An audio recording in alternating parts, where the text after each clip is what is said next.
My name is Keith Wimble. I'm a retired doctor. For the last 20 years I've been working in rural KwaZulu-Natal as the executive director for a non-profit organization called the Valley Trust. During that period of time I ran 2 projects for antiretroviral treatment in remote areas of KwaZulu-Natal. And during the period of that work I came across the advert of Vodacom for their program they call Vodacom Change the World. And it excited me because it gave me the opportunity to work as a volunteer in a high-density informal settlement, something that I hadn't done before. And I felt that I had lots of skills that would be lying on the shelf and I could put them to good use to the benefit of other people.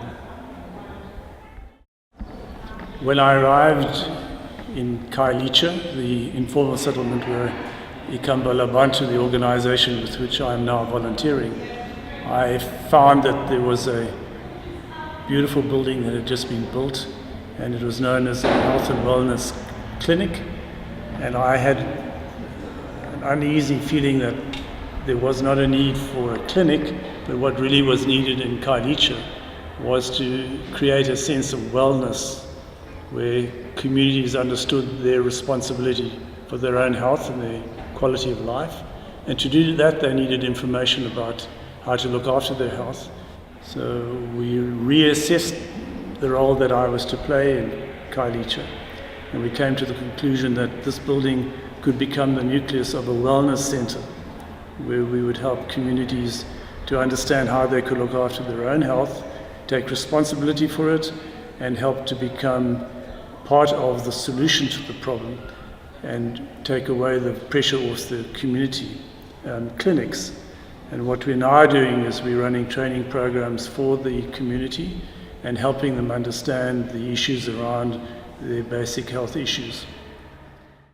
When I arrived in Khayelitsha, I found that the burden of disease, as depicted in the statistics, indicated that the Department of Health was overwhelmed by sick people, and not enough, in my opinion, was being done to find a way to overcome this situation. Sanitation was in a shocking state.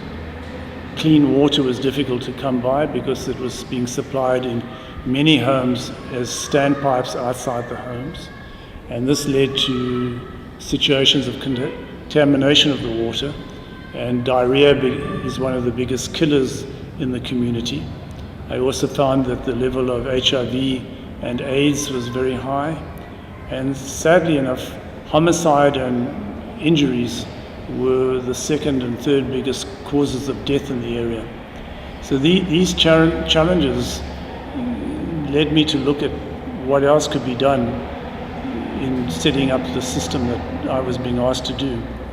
And I then became very interested in working with the Department of Health and working with other NGOs to try and build a synergistic arrangement to strengthen the services in the area to help people understand their health problems.